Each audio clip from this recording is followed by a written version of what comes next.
Сәлеметсіздерме, курс тыңдаушылар. Ары қарай сабағымызды жалғастырайық. Бүгінгі тақырыбымыз шығару функциясы print. Print оператор дегеніміз не? Жасалу жолдары, жазылу жолдарымен нақтырақ танысатын боламыз. Print функциясы немесе шығару функциясы жалпы бағдарламаға деректерді шығару бағдарламалардың маңыздылардың бірі болып табылады.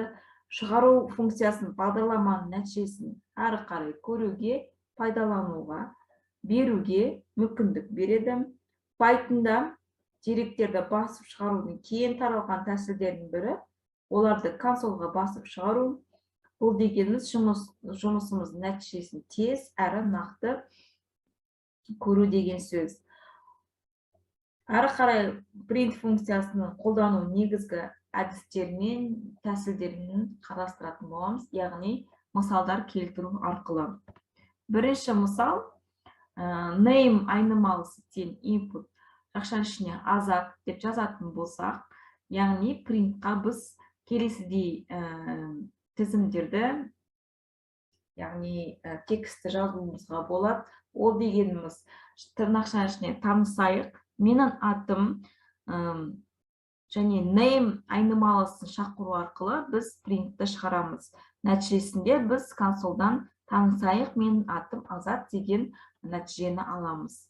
Келесі екінші мысал, name input Азат, яғни атым Азат, фамилиясы surname тең input Ғаниұлы деп жазатын болсақ, input арқылы енгізіп, принтқа келесідей тұрғыда жазуға болады. Менің толық аты жөнім, бұл жердегі символдар процесспен S және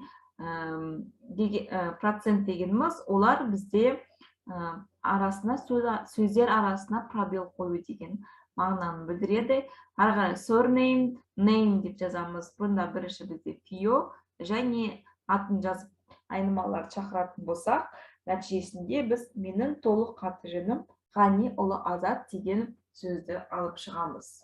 Үшінші мысал, енді біз int типін көрсететін болсақ, яғни сандық типті, онда int inputқа біз 10, b айнымалысын int inputқа 20 деп алатын болсақ, printта біз келесі тұрғыда жазуымызға болады. Бұндағы процент I және процент A дегеніміз, I дегеніміз қосындысы деп жазатын болсақ, онда айнымаларды келесі тұрғыда біз шығарамыз. A мен B-ның арасы және A қосу B деген. Яғни A дегеніміз 10 және B дегеніміз 20, қосындысы 30-ға тең деген нәтиже шығады. Төртінші мысал, деректер арасын ажырату символдарын қарастыратын болсақ, мысалы, төртінші мысалда жай бос орын таңбасымен бөлу. Мұндағы print дегеніміз 1, 2, 3 деп жазатын болсақ, үтір арқылы біз бос орындар таңбасын бөле аламыз. Нәтижесінде 1, 2, 3 деген қорытынды шығады. Бесінші мысал, нүктелі үтір арқылы, таңбасы арқылы бөлуге де болады. Яғни 1, 2, 3 сеп дегеніміз осы 1, 2, 3-тің арасына нүктелі үтірді таңбасын қою деген мағынаны білдіреді. Нәтижесінде біз 1 нүктелі үтір, 2 нүктелі үтір, 3 деген қорытынды аламыз.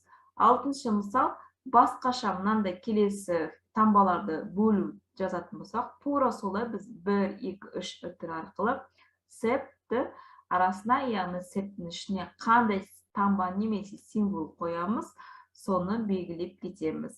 Нәтижесінде бізде келесі нәтиже шығады.